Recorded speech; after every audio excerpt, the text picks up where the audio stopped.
Hey, all you Flick fanatics, welcome back to Flick and Reel. It's your boy Sean Wingblade, and I've been a little MIA lately. I haven't been able to actually sit down and focus on watching House of the Dragon as soon as it drops Sunday night, 6 p.m., at least here on the West Coast. I finally get to watch it throughout time, so I haven't been able to do any reactions, and I literally, what is today? Today's Thursday. It's actually my son's birthday. Shout out to my son. I haven't been able to sit down and actually watch the show in one chunk, much less the teaser, which we'll get to in a little bit, but I wanted to do a quick recap of the season just as a whole. We don't need to go into full deep dive reviews or anything, but do a quick recap, and then we'll jump into what is going to be the teaser for the finale, episode 10 of House of the Dragon. We saw the Green Council last week, and so I'm guessing we're going to see the Black Council, but we'll get to it. I don't know if they even have a show title yet. I haven't looked into it.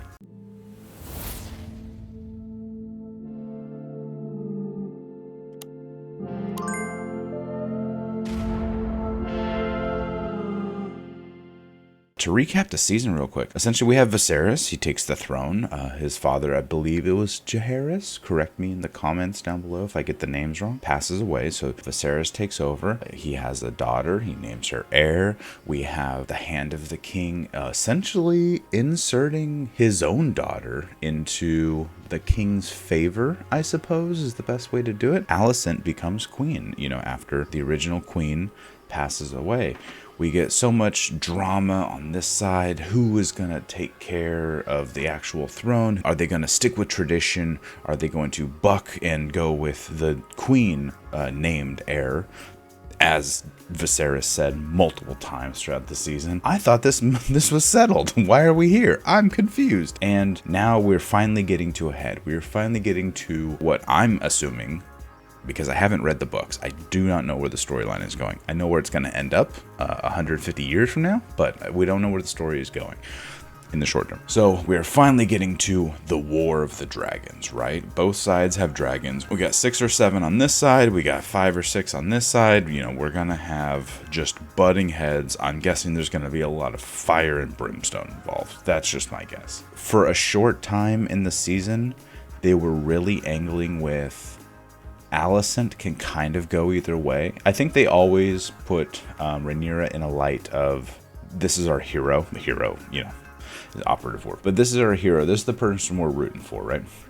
But Alicent kind of was wavering, like, oh, hey, she could be on her side. She could change her mind. She could do this. But I think really in this last episode specifically, we really see that she is not willing to do the right thing to risk her station in life, right? She worked her way into the position of being a queen, and even though it is the right thing to do to let Rhaenyra, as she said in the previous episode, you'll be a good queen, she wants her kids to have it all, right? She's doing whatever she can for her kids. And I mean, it's hard to falter for that, right? As a parent, you want to do best for your kids. So it's really difficult. No one is in like a black or white situation.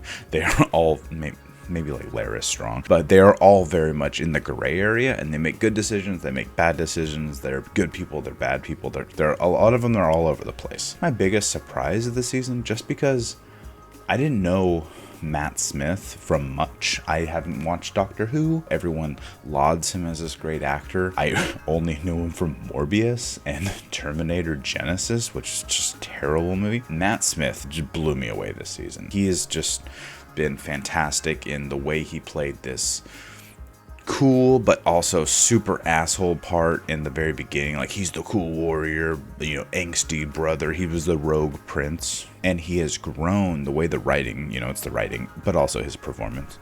He has grown into this really likable and someone you can root for character. Like, you want him, what he did to the Prince of Driftmark, the brother to the King of Driftmark. I can't remember his name off the top of my head. You root for this guy now, and excited to see. I'm guessing they'll bring him back in the finale, right? They're not going to write off these characters. I don't know. I have no idea where everything is going. And Olivia Cook, as well as Emma Darcy too, the two adult Alicent and Rhaenyra, just killing it. Every single episode, they're doing everything they can with all the scenes, and I love it all. Paddy Considine too, like when as Viserys, he was such you rooted for him. He was a good-hearted person, as good hard-hearted as you can be at King's Landing. But he was a good-hearted person trying to do the best, but always making like the worst decision, essentially. He always just did. He was trying to make everyone happy, and when you're trying to make everyone happy, you're not going to make anyone happy. And that's kind of like, you know, some life advice to take back to your everyday life. I don't know where else to say. I'm really excited about the finale. The 9th episode was crazy. Rhaenys with her dragon Melania? I can't remember her name. The dragon's name. Millicent? No, I'm terrible. Maybe I'll put it here in post.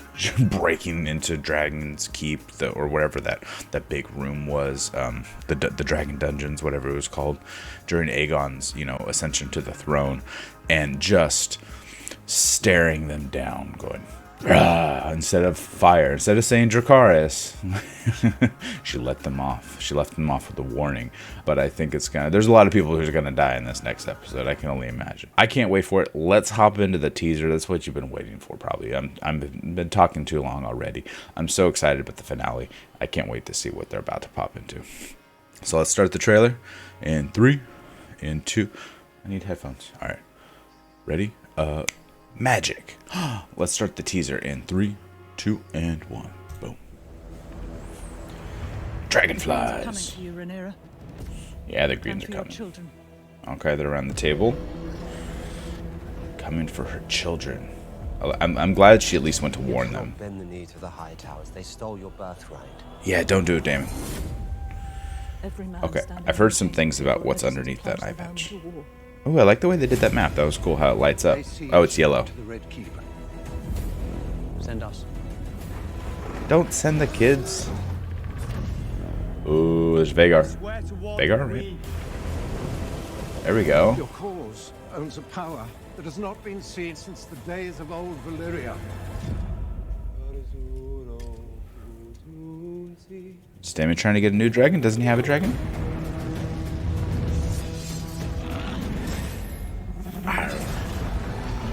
Oh, they're back on that. What was that piece that where they first went to Dragon's Keep to essentially confront Daemon to stop him from going rogue, essentially, in like the fourth episode, whenever Rhaenyra went there. I mean, it's exciting. You can tell they're about to go at all out war. It looks like it may not be happening at King's Landing. I don't think it's Rhaenyra coming to Westeros. They're going to say it, or it's all Westeros coming to King's Landing. It looks like the battle may happen at Dragon's Keep, right? Dragonstone. Dragon's Keep. I'm getting the names wrong. I'm all over the place. It looks like Daemon is angling after a new dragon. I don't think that was his dragon, right? Why would they show a scene of him? Maybe his brother. Viserys had a dragon, right? So maybe it's something to that effect. Maybe he's trying to get Viserys' dragon to join the fight, because the last episode was the shortest time jump of the entire season, because it took place literally the hours after Viserys passed away, which was the closing scene from episode 8. I'd imagine that someone has to break the news to Viserys' dragon. I don't know the dragon's name, but that would make sense to me. Interesting. I love it. I'm down. I'm excited. We'll see where the finale goes. I think we'll definitely myself, Jesse, Allison. I don't think Scott or Chris are watching the show, so at least the 3 of us, or a couple of us, will probably do a full season review of sorts. So tune back in for that when you see that hit the YouTubes. Remember to like, comment, subscribe to the channel, and we'll see you at the big review. Or maybe I'll do a reaction if I have time. I'll try. I promise. Peace.